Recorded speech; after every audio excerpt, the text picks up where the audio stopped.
Hello. David, would you like to start with introducing yourself? Okay, hello. I'm David Zeitlin. I'm a social anthropologist from the Institute of Social and Cultural Anthropology. I am one of the conveners of the group, and I teach methods to research students and have done for quite a long time. And one of the things I'm most concerned about is the commonalities between, as it were, old style anthropology face-to-face on your feet and digital methods. It's very easy, I think, to think that being digital is completely new and different, but it isn't.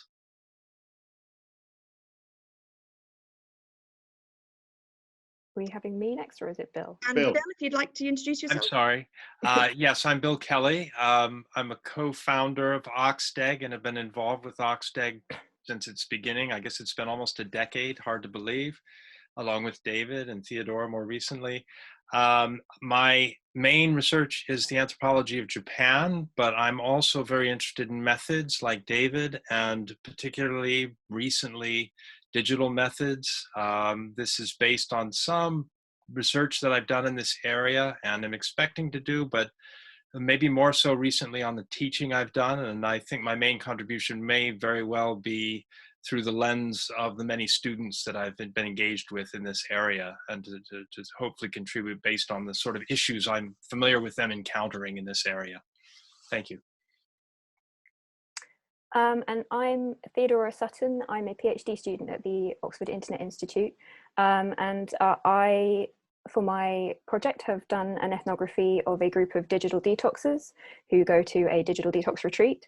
And ironically, part of that research involved looking at their Facebook group that they use, that they communicated on. And so I kind of have an interest in what it means to use our own social media as ethnographers, and how to kind of use that alongside in-person ethnography as well.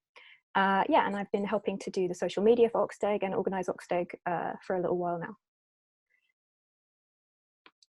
And hello, my name's Rebecca Einan.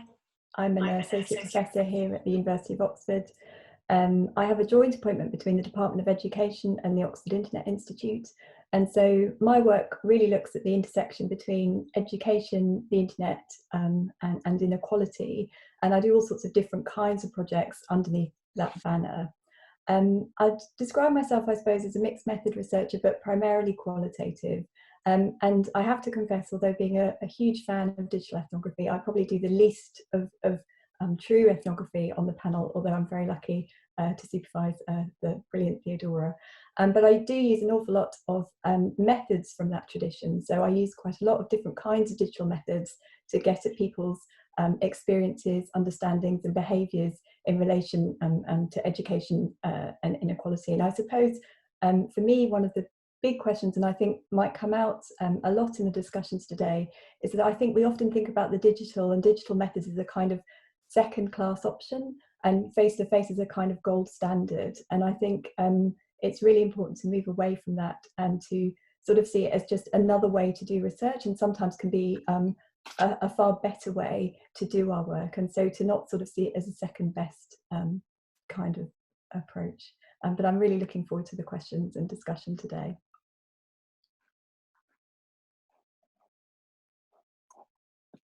Oh, okay. Well, maybe I should talk now about how, so in promoting the event, one of the things I was saying was that this is going to be a participatory event. So I've had a few people get in touch who would like to kind of ask their questions.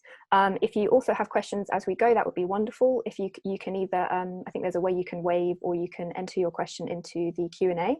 And then we'll be using those throughout the session.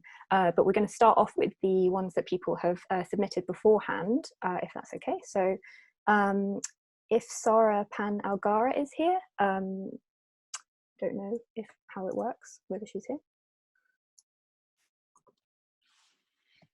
I've just promoted Sarah to being a panelist, so she should appear just momentarily. Okay, so Sarah is a senior student at NYU Abu Dhabi. So if you'd like to just give us a little overview of your project and what your kind of question is, that would be amazing. Sure. Thank you so much for the opportunity and for this. I'm currently doing my undergraduate thesis on the situation of Venezuelan immigrants in Ecuador and how they have been impacted by COVID-19, particularly because many immigrants that decided to go to Ecuador now want to return because of the difficult situation with COVID-19 to the humanitarian crisis that they flee in Venezuela. So that's my research question. And because of COVID-19, I'm in Abu Dhabi. So I'm doing all the research online, collecting the data. It's a qualitative study. The question that I have is how to address conversations about vulnerabilities in this digital setting. Kind of how to connect beyond just words, given this platform. And when a vulnerability comes up, how to deal with that as a researcher on the other side of the screen. Thank you.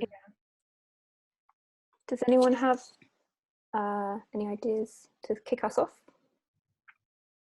Well, I might just say one or two things just to get things going. I mean, this is a really interesting question, which has come up a lot and may be particularly relevant to interviewing, but how do you establish rapport with people purely in an online setting is one sort of question.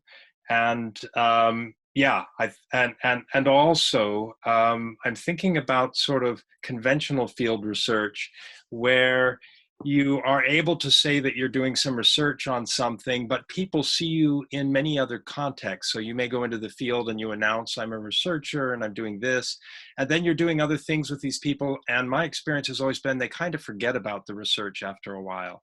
It sort of becomes invisible, and once it's been announced at the beginning or whatever, it doesn't necessarily come up that much in your interaction. But in the case of online, it's a question mark of whether that works. I'm drawing here mainly from a lot of people students mainly, who've been doing projects where they because of ethics and other things, they of course announce that they're doing this research in one way or another. They present themselves as researchers. And in many cases, they find it very difficult to get past that point, depending on the context, but in some social media sites. And a lot of the questions I've had has to do with rapport. So I guess I'm really just flagging an issue, but whether there is any kind of difference, significant difference to think about online versus offline, whether rapport is an issue. I think Daniel Miller has some ideas about rapport online and how it might be better facilitated, but I think this is a really interesting issue. I don't have clear solutions, but it is coming up an awful lot with student projects. Okay, what I would say is that you've got a real set of issues here. You're working with deeply vulnerable, disadvantaged people, and there will be inequalities whether you were face-to-face or in a digital environment. That some of these issues would arise if you were able to be there yourself. That you would be kind of coming in as a researcher, working with people who are refugees, immigrants, however we want to call them. And if you were face-to-face, one could imagine ways in which people, ethnographic researchers, go about trying to address and redress some of these inequalities by being assistants during interviews, immigration interviews, that sort of thing, and perhaps being a broker with authorities. And to an extent, some of that might work online as well. That if some of the people you are dealing with have issues dealing with bureaucracies of whatever form, one thing you might be able to do is to assist them with this. And so it might not be directly related to the questions you are asking in formal interviews, but there are other ways in which, as it were, you can give your time, your expertise in ways that help them without, as it were, committing yourself to, I mean, you know, the thing they want is peace in the world. You can't give them that. You can't get rid of COVID. You can't make them multimillionaires. The things that all people everywhere want. But, you know, within more limited, realistic expectations, there are some small things that you can do. And I think, you know, I mean, you have to manage their expectations that you can only do small things, but there might be things that are still possible.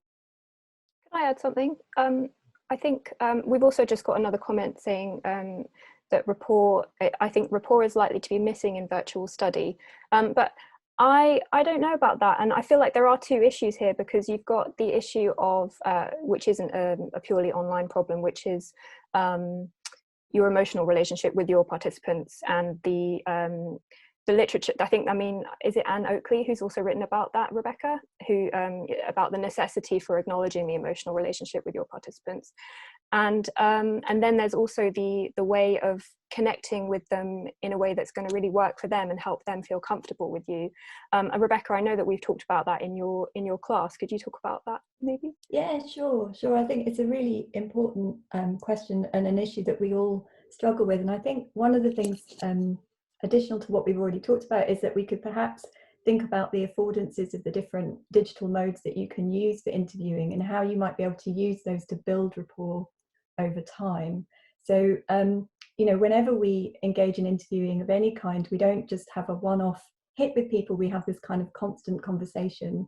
So trying to think if the way that you're having these interviews is helping to build that rapport, or is actually causing kind of friction or challenges, or making things more difficult. So sometimes, actually, contrary to what we might think, is paring back a lot of the kind of channels of communication. So rather than doing kind of video chat, like going for emails that are asynchronous over time, that allow people to tell their story over time in a way that you can interact with, can be a really nice way of developing rapport, giving them space when they need space, you know, so working with the vulnerability angle, but also seeing it as something that builds over time, rather than something that's like a one hit, I suppose.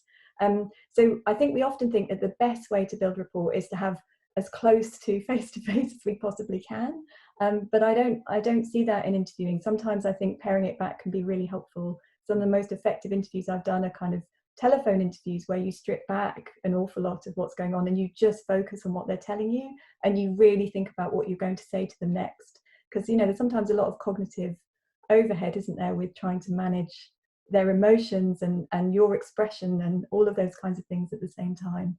So paring back can be quite helpful.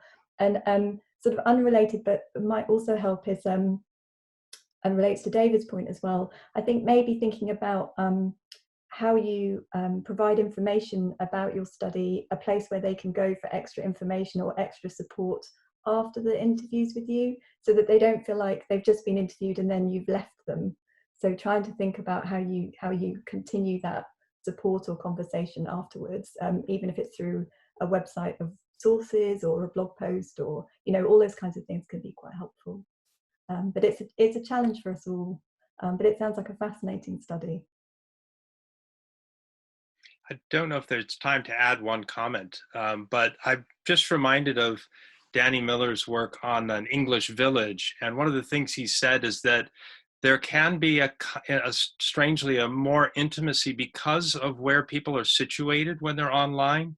So he talks about people who are, in this case, communicating difficult medical conditions, but they're at home, they're comfortable, it's in the evening, they're in their room in a familiar environment, and they find it actually easier to communicate difficult things in that situation than they would even to their own doctor in that setting. So I think that might be another dimension to online research that could be interesting. Just the fact that there's some suggestion that people just being in a familiar environment and might be able to communicate more comfortably. I guess that's what I would say.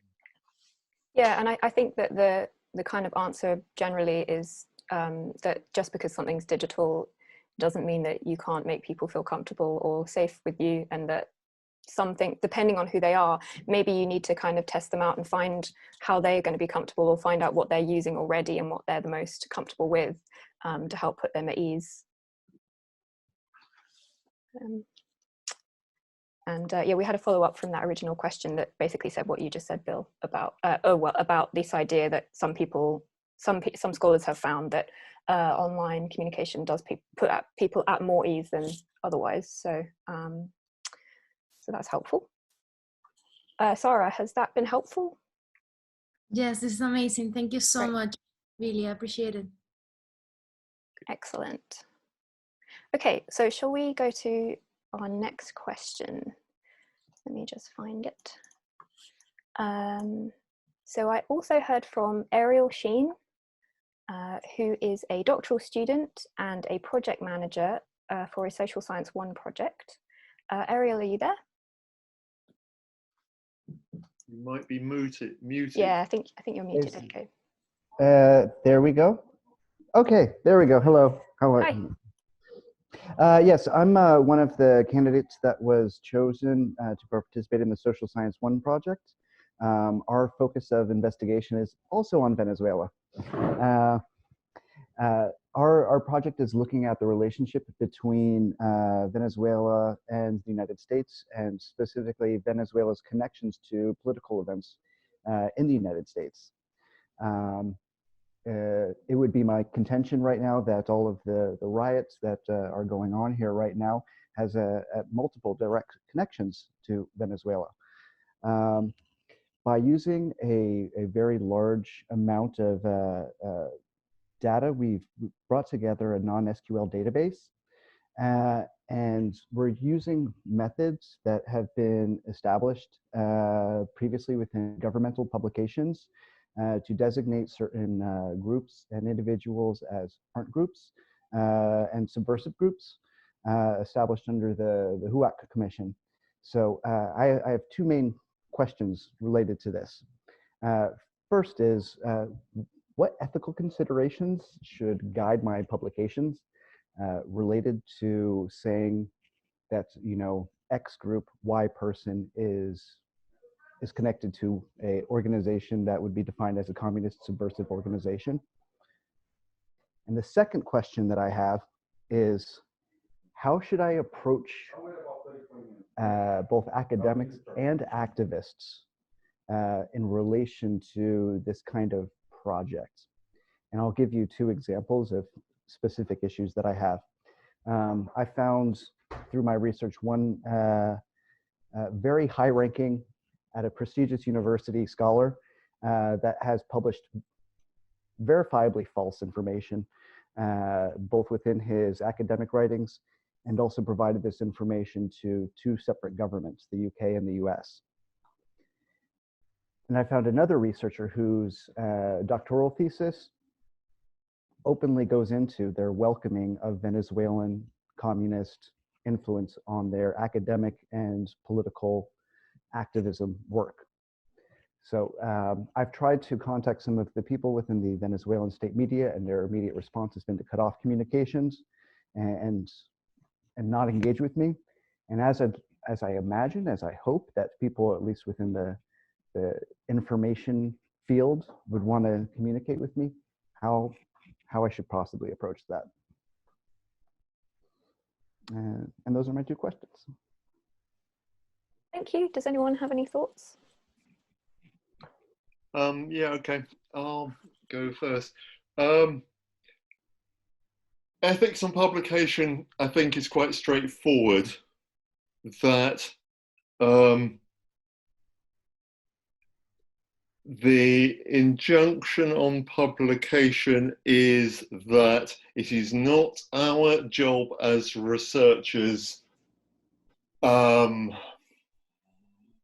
we are not judging, we are not prosecutors.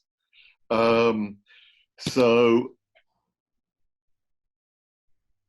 it is not our, if we have social science questions, we don't need to, we might have legitimate social science questions which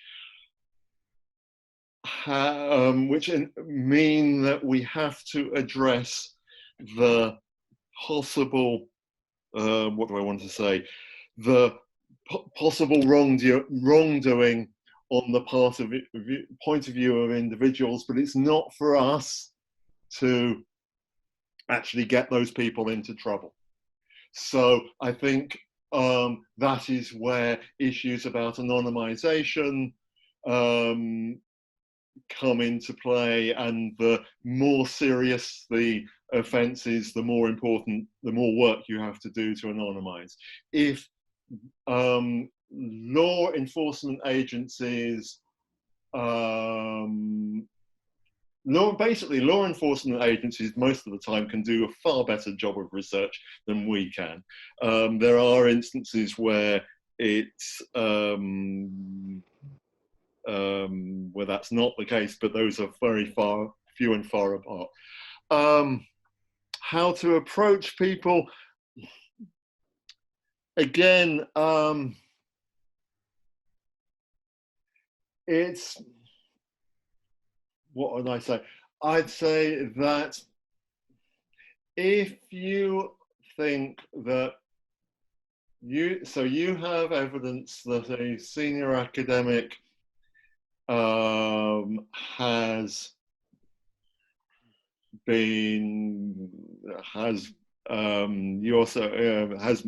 published misleading data. I think as an academic researcher, the injunction on you actually is to go down the academic route. So publish the reasons why you think this data is the work of this other scholar is wrong. But I don't see it as being our job to, in that sense, directly confront individuals. And again, this is where the whole mechanism of peer review can work to your favor, that the blind peer review at work, it is not implausible that the scholar in question might be asked to be a reviewer, or you might say, I don't want that person to be a reviewer. You can do that, and you will be shielded by the exercise of the blinding from the person knowing who you are in the first instance until it appears. But I mean, those are the sorts of reasons why those structures have been put into place, so that, as it were, a junior researcher can challenge a more senior one. It's a question of whether it's the time scale for peer review and publication fits. And if you want to do something more short term, i.e. with the very short term timescales used by lots of social media, well,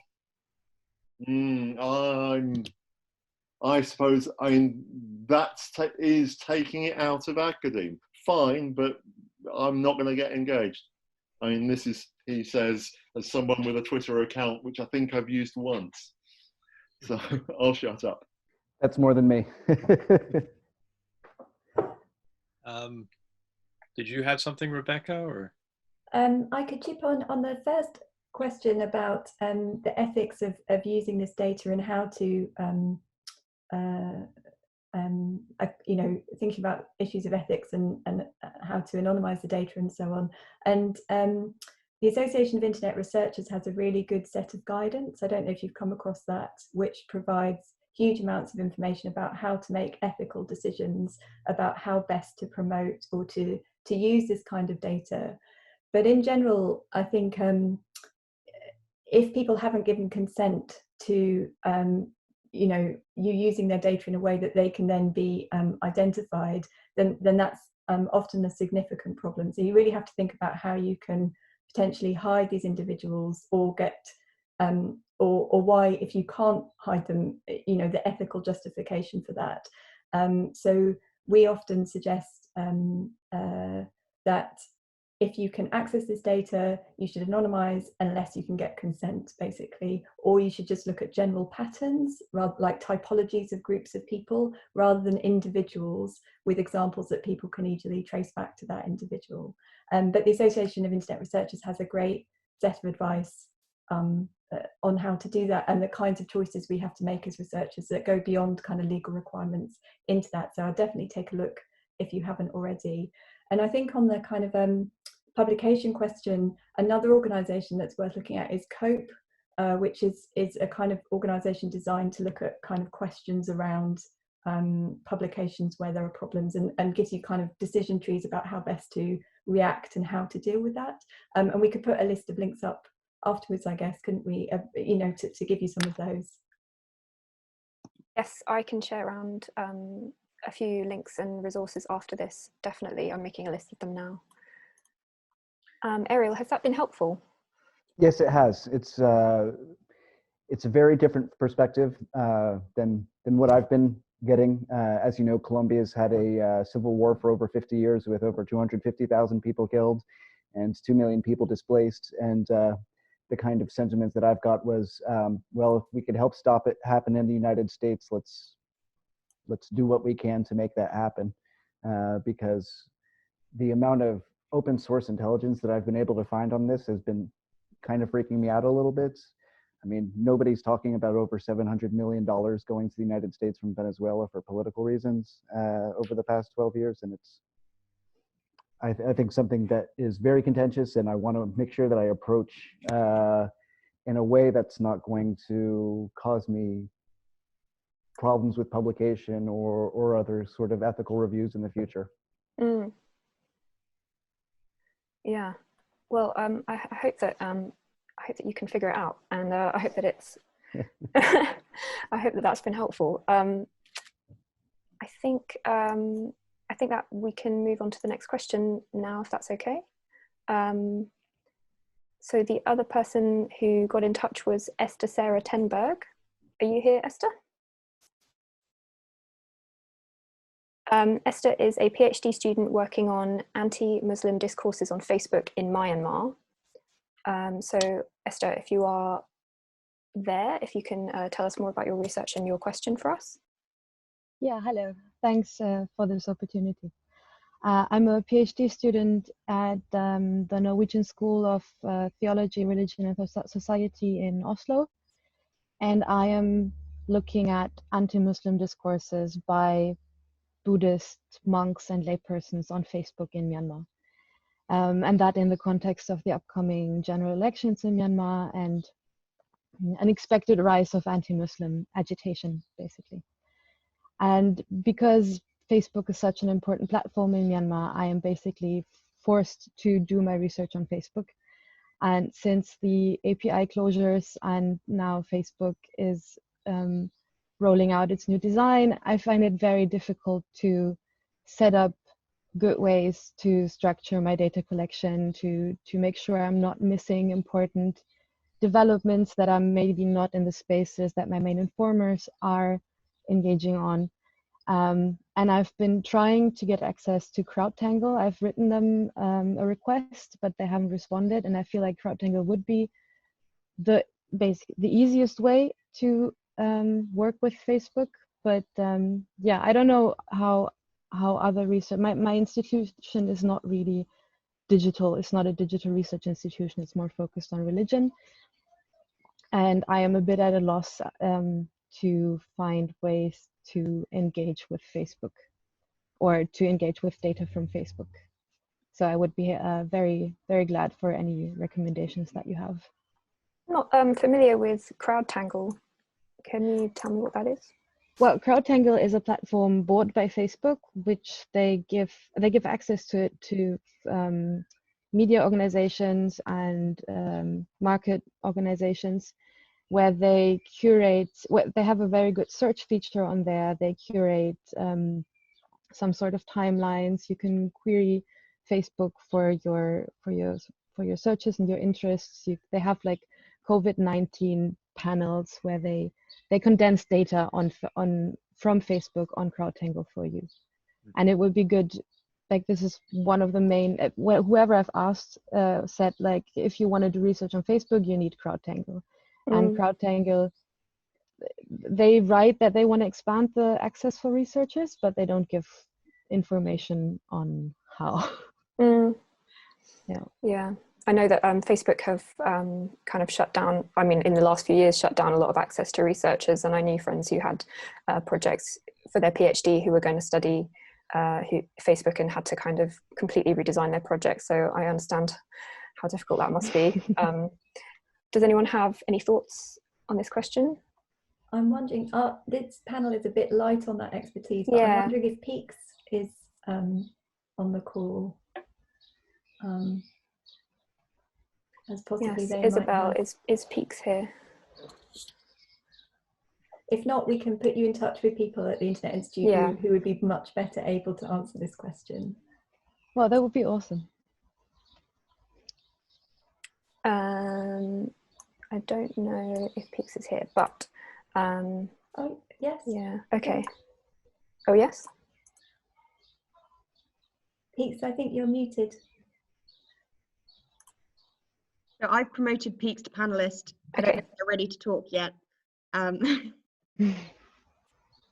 Sorry, I've disrupted the system. No.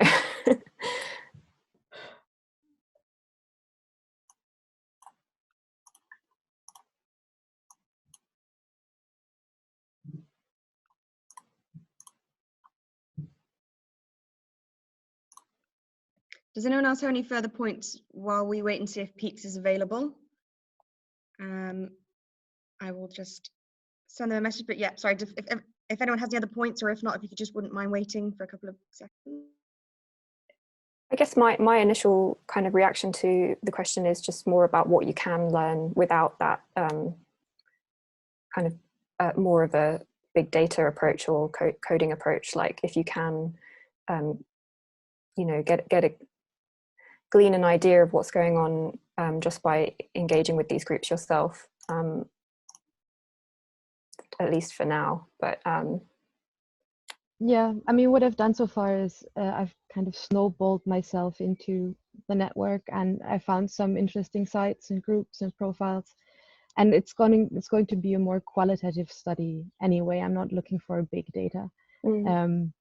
But one thing is that I'm not sure how diverse the movements are and the networks are, and then sometimes something comes up and is cited as a shitstorm on Burmese Facebook on the news, but I don't find it on my pages. So I'm wondering if I'm in very peripheral groups and networks, or whether it's just a bit overinflated by the news websites.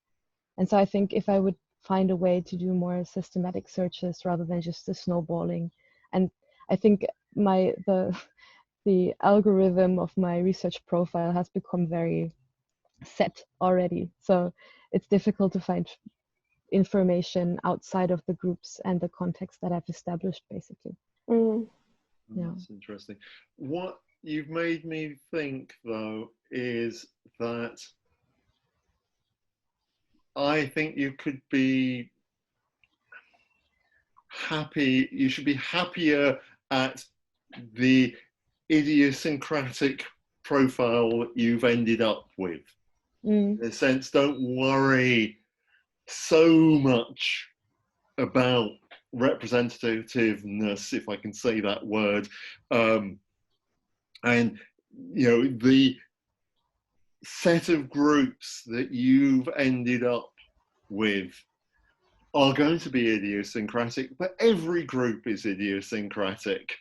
And so, you know, I mean, you know, in a sense, leave CrowdTangle to sort out CrowdTangle, you know, to sort out the whole of Facebook. You're going to take a very specific look at a very, you know, a subgroup of a subgroup, and the better to try and get a really good qualitative feel for that subgroup of a subgroup.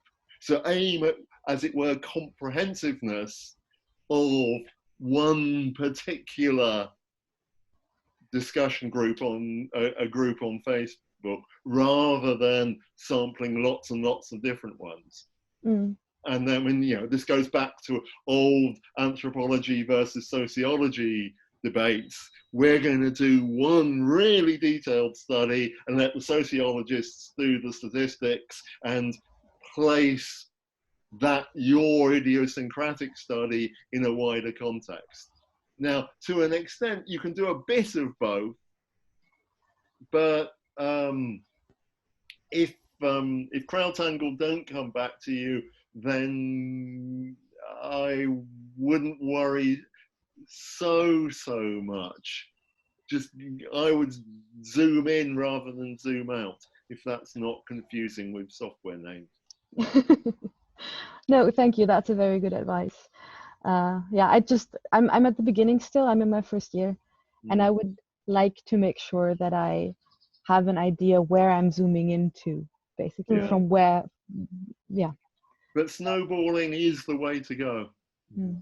And if you end up snowballing into a very weird place, well, fine, you're studying weird people. Well, yeah. You know, weird Buddhist monks, unlike all the other Buddhist monks. But that's I think that's part of ethnography, isn't it? Is the frustration of access, and then the negative parts of ethnography where you can't get access or you can't find something. That's something that you write about in your notes, and it's part of the story, even though it might feel really frustrating. Like, I hope that you can get what you're looking for, but if you can't, it's really interesting that you couldn't, you know, and that's part of it. So just to add to that, I think if I've understood correctly, you kind of want to have a picture of what the whole terrain looks like. Is that part of what you're trying to do?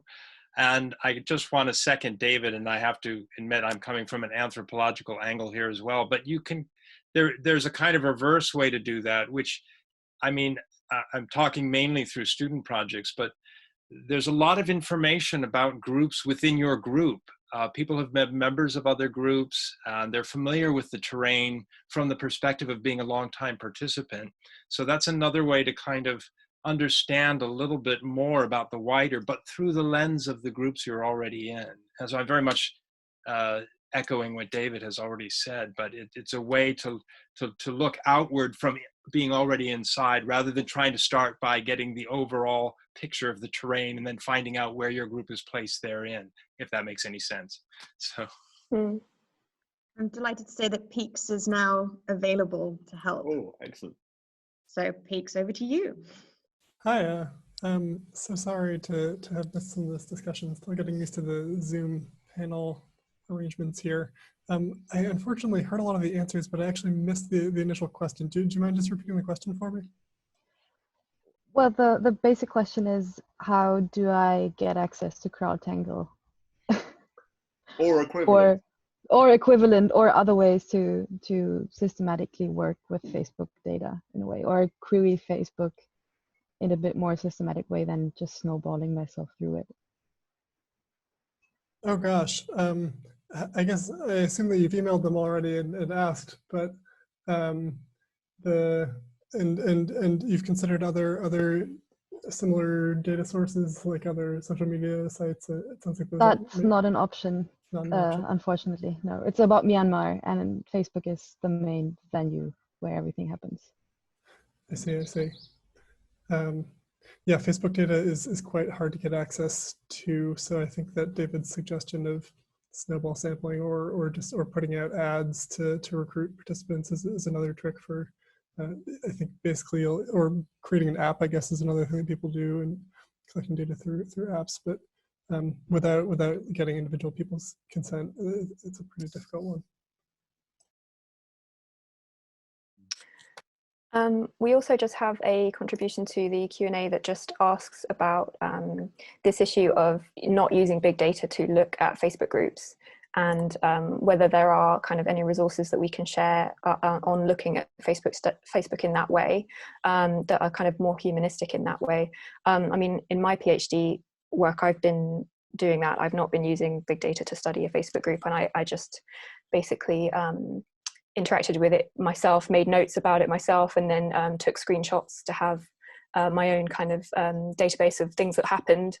But yeah, if anyone has any kind of readings about that approach to studying a Facebook group, then I would really like to share those.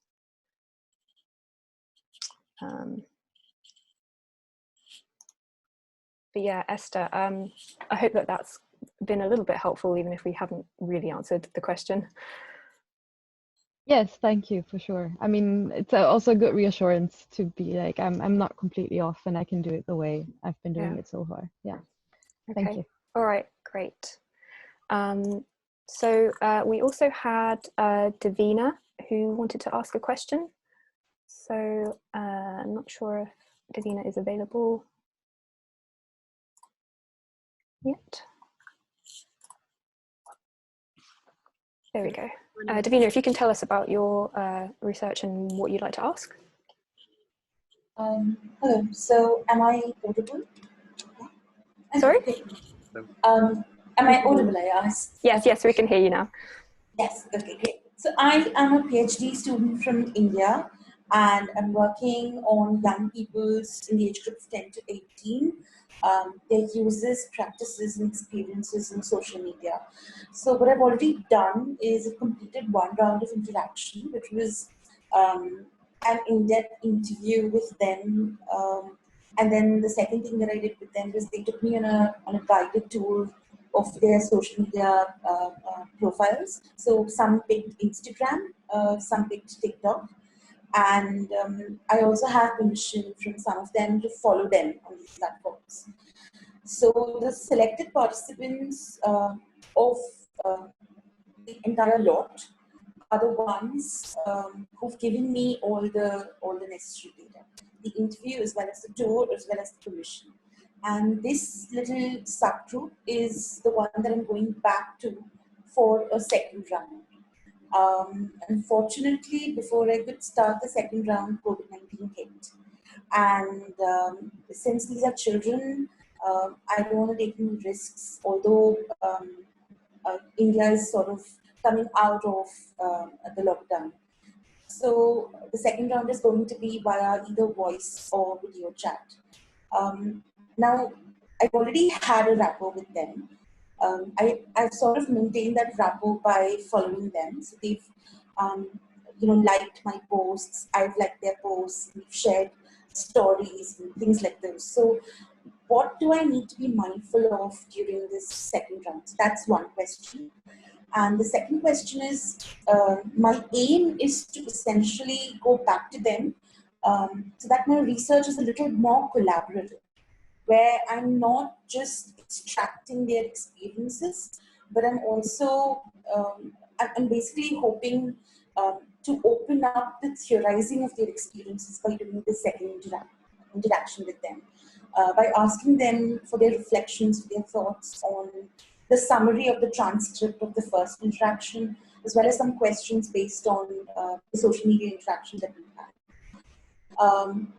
Now, the problem is a lot of these selected participants come from a particular background. And to me, it feels like it's a little more elitist than I would have liked it to be, because my larger participant pool takes care of diversity. They've got boys and girls, they've got people from certain socioeconomic backgrounds, and ideally try to have middle-class children as well as people from slightly more privileged backgrounds.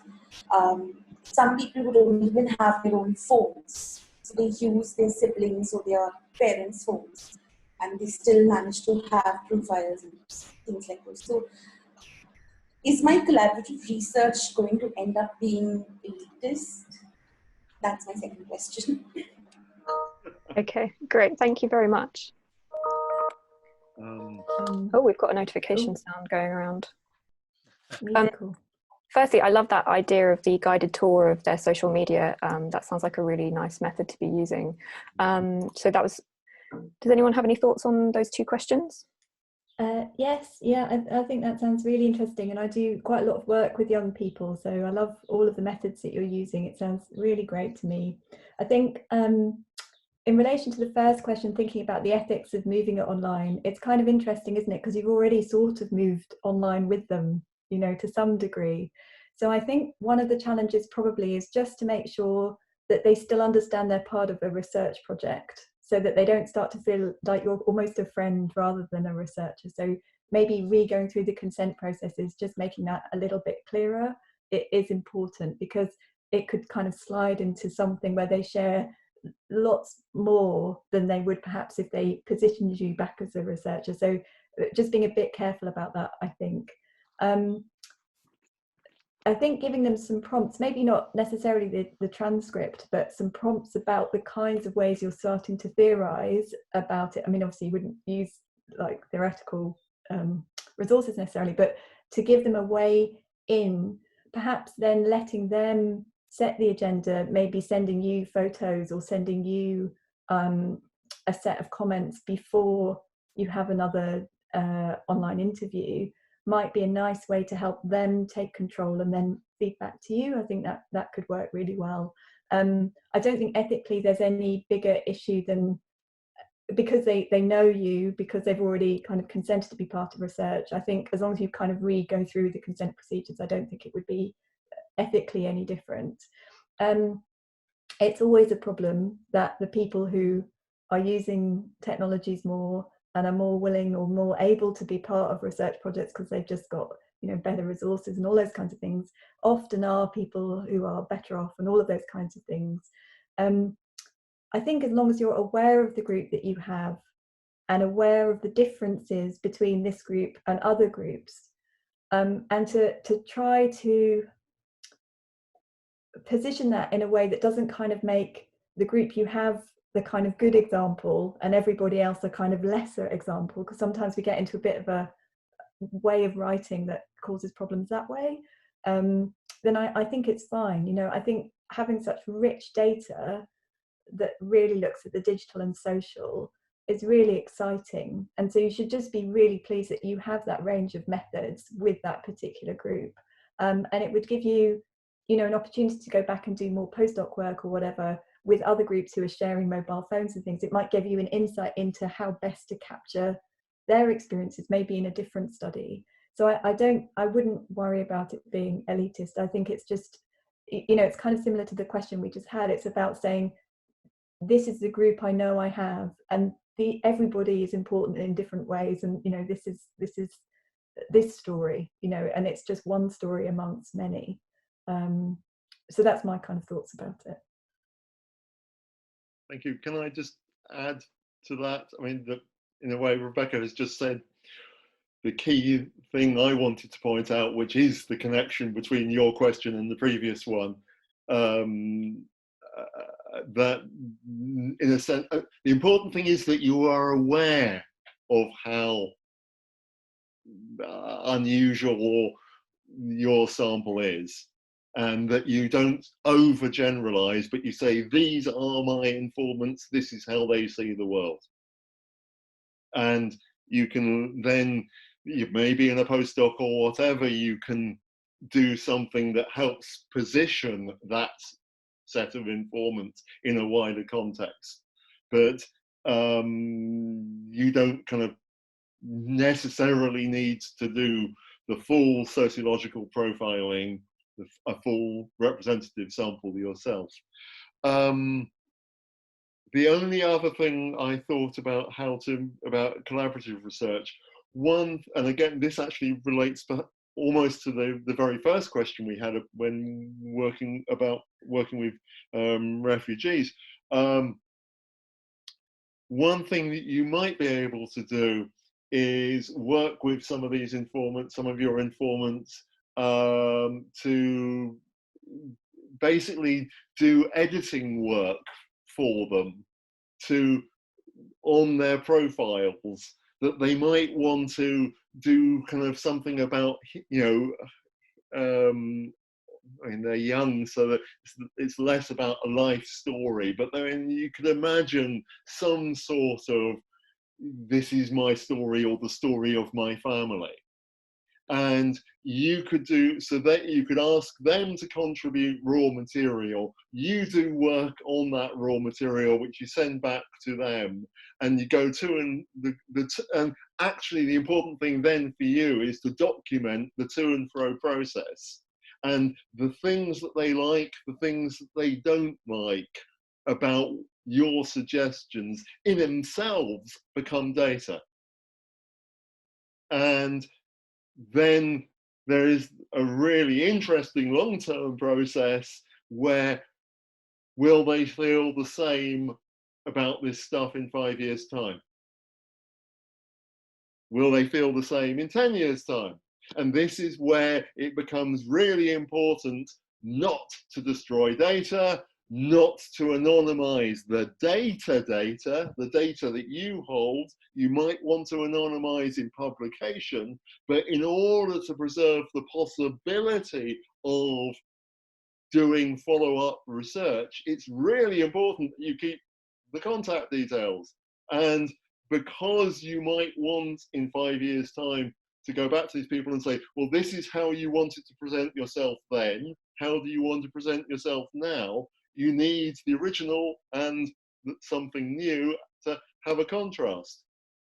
So all sorts of possibilities there, which I will leave. And I think having a start is so important in your case, that you started face-to-face, and the ethical permissions really are the same. The ethical issues are no different face-to-face and digital, little different. So you're actually in quite a good position, I would say. I don't have very much to add to that, but the discussion has reminded me of a couple of sources which might be interesting to you if you don't know about them. One of them is somebody who came and spoke at OxDEG some time ago called Amy Blondell, who worked with homeless youth in San Francisco. And what was interesting about her study is the ways in that this was a group of young homeless people who were very mobile. She didn't realize they were mobile until she started the study. The study was about providing services to them in San Francisco, but it turned out they were absent for long periods of time because they were riding the trains all over the US. So she concocted a study to look at that, and that involved equipping them with phones, but also setting up kind of research for collecting information, but for collecting their feedback about what they liked about the research. It was very collaborative research with a group of young people. There's a lot of interesting methodological things in her article, and a lot of detail about how that engagement worked over time. So that was one. The other one is also, so this is from my reading list on digital methods in anthropology, but there's another large-scale project on youth, which is just called Youth in the Digital Age, that was carried out in Canada.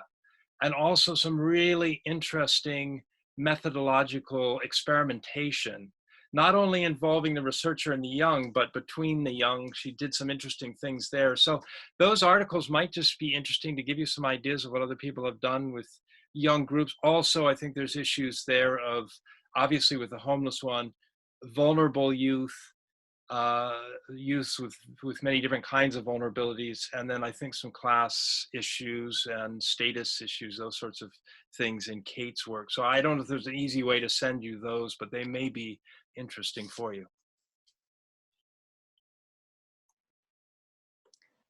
I hope some of that's been helpful. I mean, what it made me think about was how during my ethnography, I kind of zoomed in on certain people, and so I would go back to them later on after first interviewing them, and it helped me to have like an observation script, which was like all of these themes which were emerging. So I found it a really helpful thing to keep with me while I was returning to my participants. So that was just something that I was mindful of when I was returning to them. But has that been helpful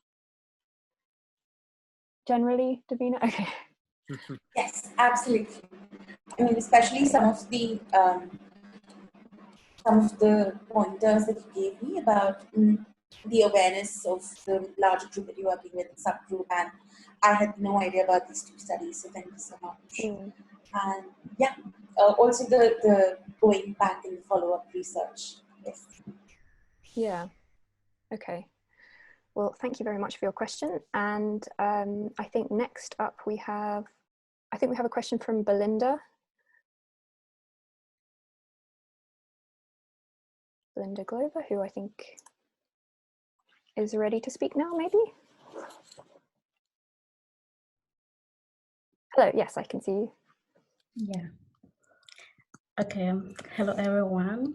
So my question is, how do you deal with ethics when you are looking at Facebook, Twitter, and then particularly WhatsApp, when people are in groups and you have to seek their consent to join the group, and you are just on the platform as a participant, you are not contributing.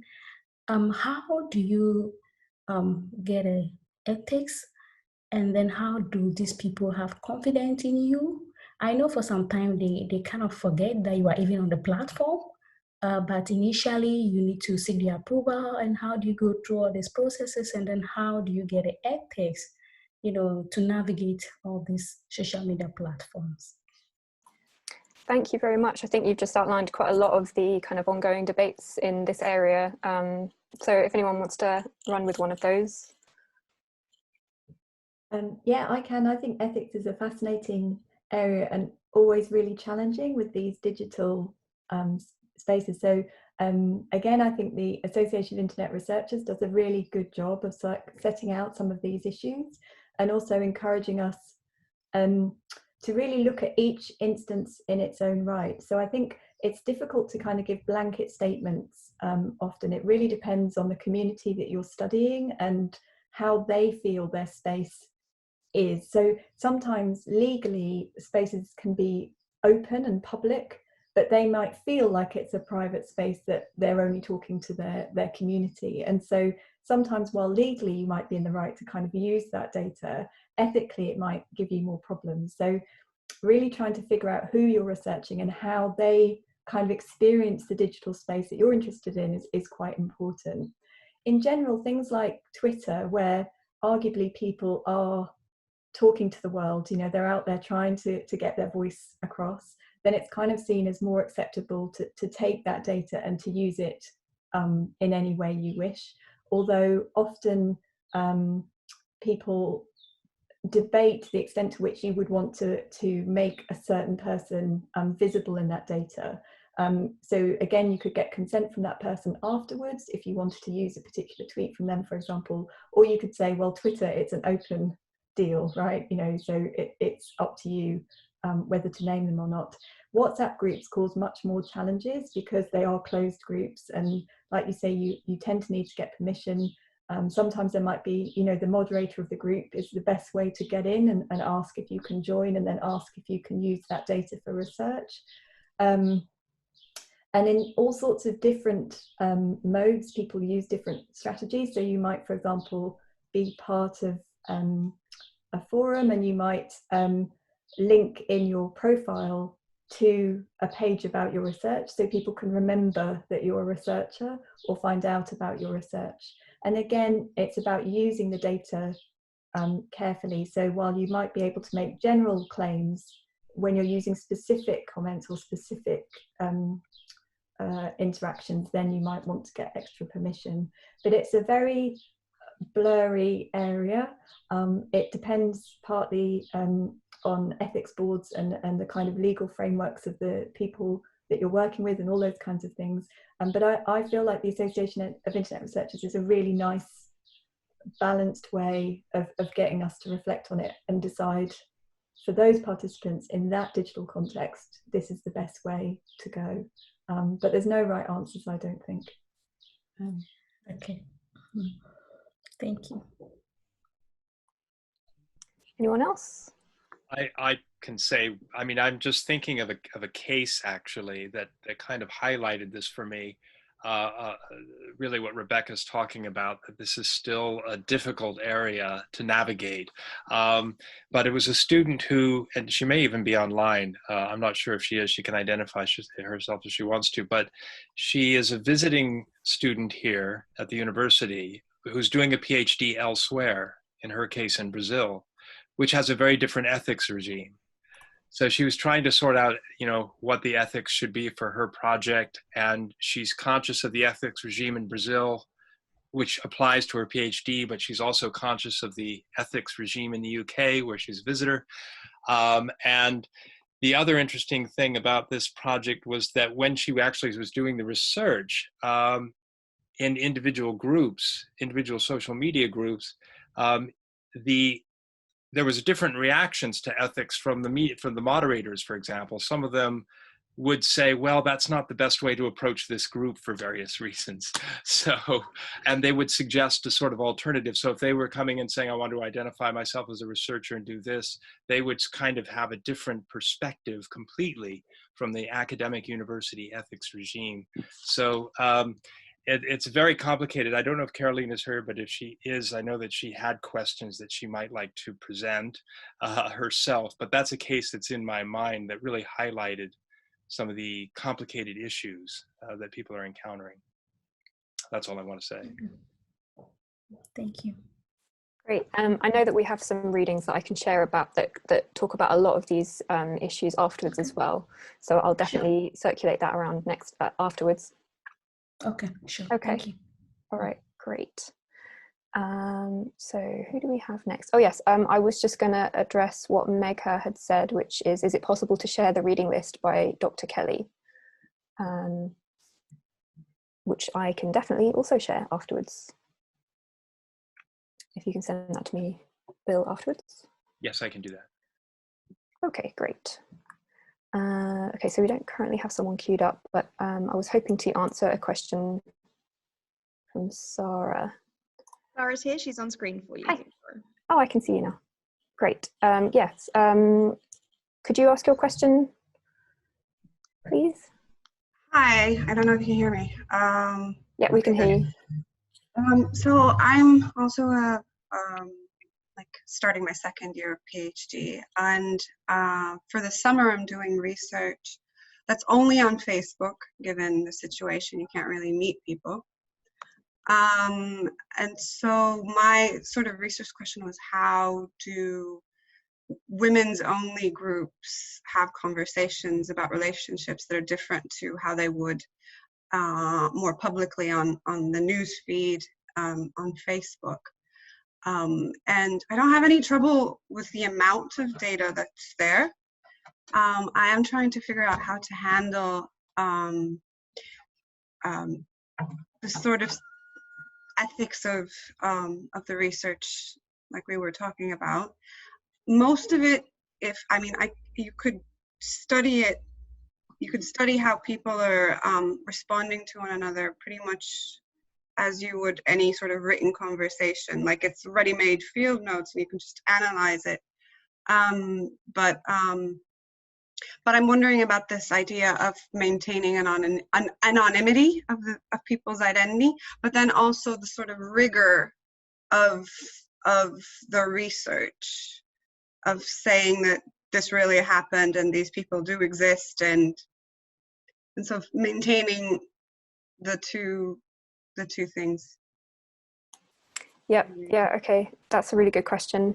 Rebecca, you're nodding a lot. Yeah, no, that's a great question, and there's a wonderful paper, and the name of the person has just gone out of my head, but I'll remember it and we'll put it on the list. But this is a big, interesting debate about how people feel about data.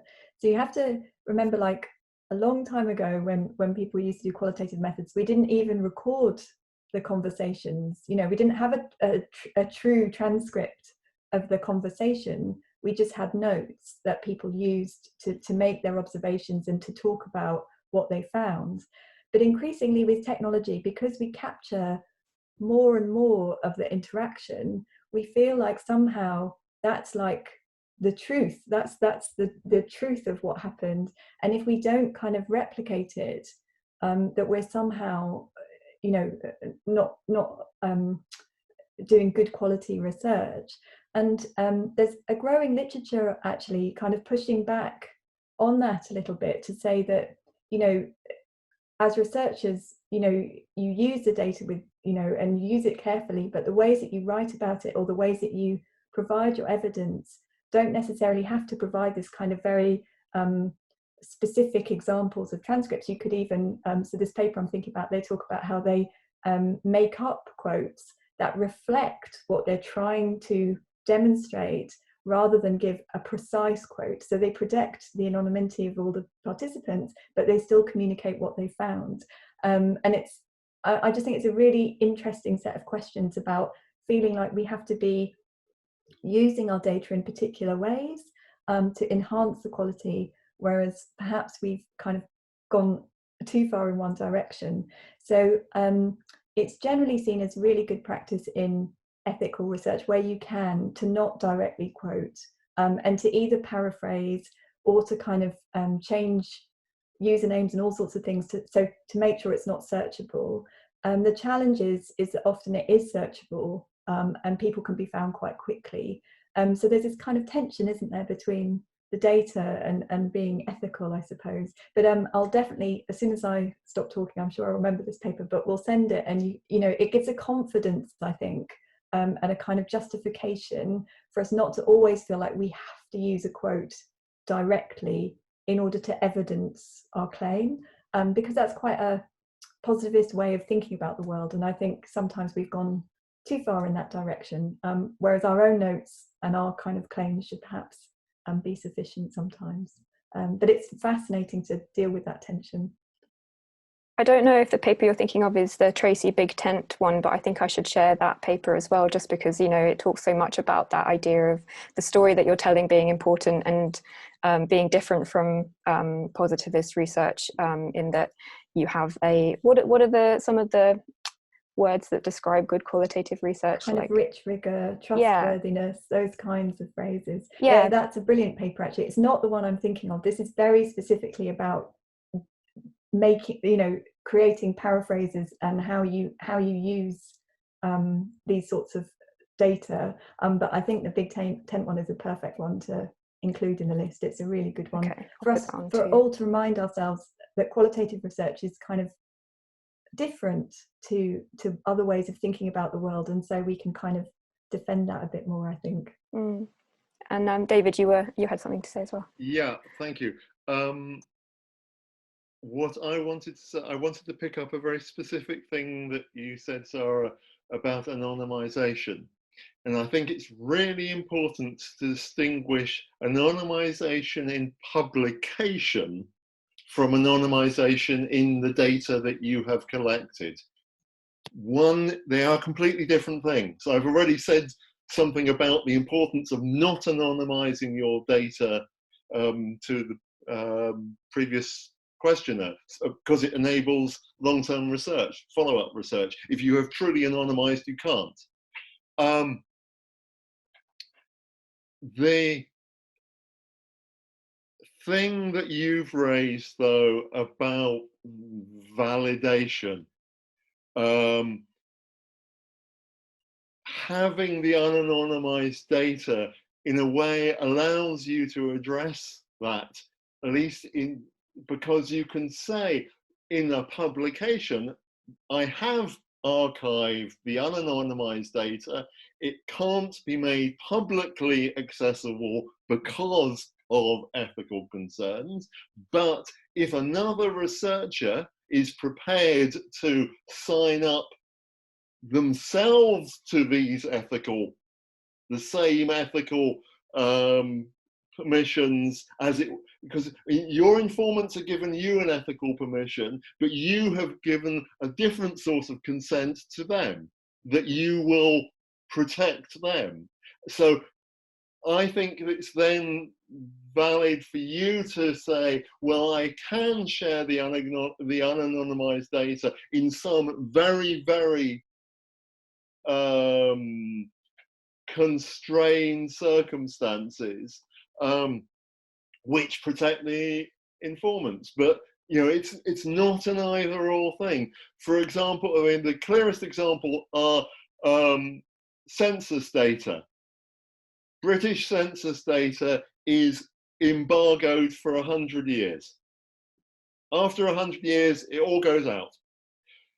That doesn't mean that you can't do research on recent census data, but you have to jump through hoop after hoop after hoop. And now that the data is all digitized, there are, what they called secure data pods, or there's a weird acronym. Basically, you're not even allowed to take a laptop or a smartphone in. You have to go and use a terminal which allows you to access the raw data. You do your analysis, and then the census staff will check that what you take out it has been anonymized.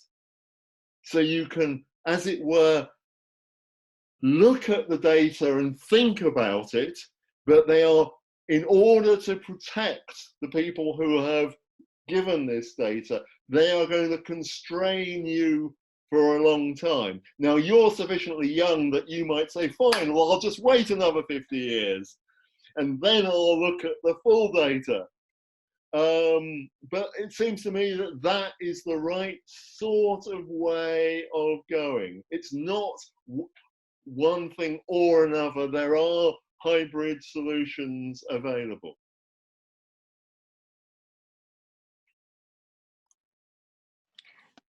Thank you for that. That was helpful. Okay, great. Well, thank you very much for your question. Okay, we do have another question coming in now from Snake, which is it ethical to use public posts on Twitter or Facebook under a hashtag with their username? And I think this is the kind of question that it just is being debated so much at the moment, and I've seen lots of projects that have really wrestled with that. So are you there now? You can ask your question in your own words. Yeah, we can see you now. Oh, we can't hear you. If you can unmute yourself. There we go. Am I not on mute now? Yes, yep, we can hear you now. Hi, good afternoon, everybody. So I am doing a research under a hashtag. I wanted to look at the historical data of hashtag research and see how that has brought about a tax policy change in India. This was about removing the indiscriminate tax policy on the sanitary napkins in India. So my problem is that I have taken these data where a lot of celebrities and people of importance and even politicians have said a lot of things about it. But that is in the past. Now, when I'm quoting people or when I'm putting these as an example, is it ethical for me to use their usernames, the times, the photographs that they have shared in present time, or should it be anonymous when I'm sending it for publication or putting it out on public platforms when I'm presenting it? Thank you. Thank you. Anyone have an answer? It's a great question. It sounds like a fascinating project. I think, again, I'd have a look at the Association of Internet Researchers links. I think for me, if they're celebrities and politicians, then to me, there's less of an ethical question about using their usernames and what they posted directly, because they're in the public domain, they're posting knowing they're in the public domain and with the aim of achieving some kind of social change or social commentary. So I think it's much easier to make an argument that they don't need to be anonymized in the same way. And in fact, perhaps it's important to know which politicians, which celebrities, all those kinds of things as part of understanding the messaging. Whereas if they're kind of your everyday person, then I get slightly more nervous about it, because even though still arguably on Twitter, you're still making a point and you perhaps don't quite expect your data to be used in that way, in the same way as somebody of kind of in these other kinds of roles might. So for me, it's one that you sort of have to argue for yourself and come to and read the guidelines of the internet researchers, look at how other people have treated the data, and come up with your own justification that you kind of write about in your articles, you write about in your conference presentations, and kind of show that you've thought about it, but that you've got a kind of reason behind it. So for me, that's a kind of really interesting grey area, but I would be more inclined to make it more visible than perhaps in other projects, perhaps.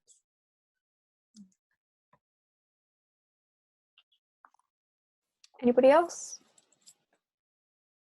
No? Okay, has that been helpful? Yeah, thank you so much for that answer. This is just one doubt here, that when we say that the profile is public, is that itself a license that they're allowing us that those tweets or those posts can be utilized? Or is it still a gray area for ethical consideration? So there's a great paper by Helen Nissenbaum called Privacy in Public. And it's all about this challenge of when do we see something as public and when do we see something as private? And the fact that just because technically it's public, that doesn't mean we feel it's public. You know, we might feel it's private. And so that's where I think really thinking about the context in which it's posted, who posted it, why they posted it, is so important in making that call about whether something is private or public or not. She talks in her paper about if you had a conversation in a park, just outside, you might think that was a private conversation, but online somebody could just grab that and use it. So there's this constant privacy in public tension that we're having to navigate with our work. And also there are also really confusing things, like there are some communities who really do want visibility, and they want more research and attention to issues. And so there's that side of it as well, about actually wanting more visibility for these sorts of topics. So it really is something that you have to decide on a case-by-case basis, depending on the participants, depending on the topic, depending on the project.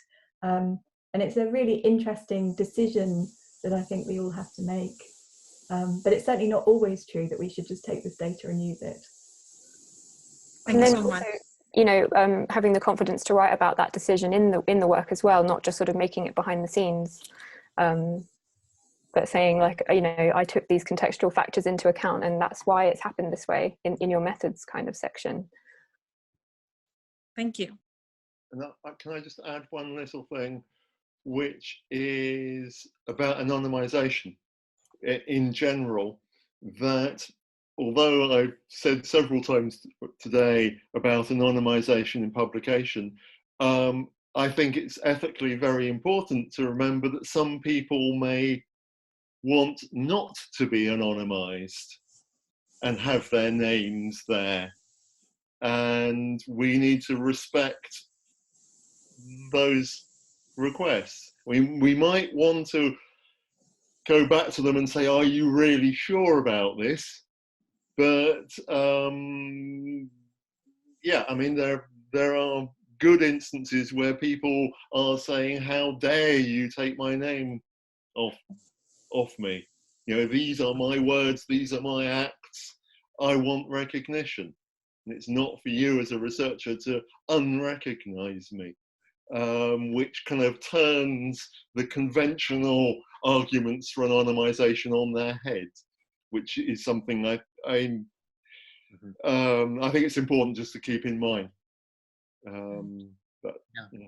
I think the only thing, I don't have very much to add to that. We've discussed this many times in ethics panels we've had, and it's a very hot topic for discussion. I guess I would just say, for my own particular research interests, my default position is to tend to anonymize unless I have a good reason to believe otherwise. And also, with so much research, is there a reason not to? In other words, is there something to be gained from identifying the person, or are you just working with what they're talking about?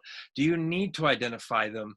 most of the time I found in my own research, it's just not necessary. It doesn't change the argument. It doesn't change the content if we know exactly who this person is or not. That's not always the case. Again, if you're doing, I suppose, something more political or involving high profile people, but most of the time, nothing changes significantly in most of the work I've done if I identify or don't identify who the source is. I just tend to say they're working in this area of this particular industry, or roughly structurally who they are, but it's just a thought. No, I would echo that. I think it was more about persona creation than identifying the person, per se, that who's talking about. So it's more about creating different personas and then talking about why would so-and-so say so. Okay. Yeah, well, I think then this comes back to Rebecca's point of the context being very important and what you're trying to achieve and communicate with the research. So I agree with the fact that, yes, since they're celebrities and politicians, they wouldn't mind being in the public eye because that's what they would have wanted to. But for people like us who've contributed to a project or a hashtag or support a cause, they may not necessarily want to come into the limelight. So maybe just creating a persona for them would be a better idea, and naming the rest who are anywhere in the public eye would be better. Thank you so much for, Thank you.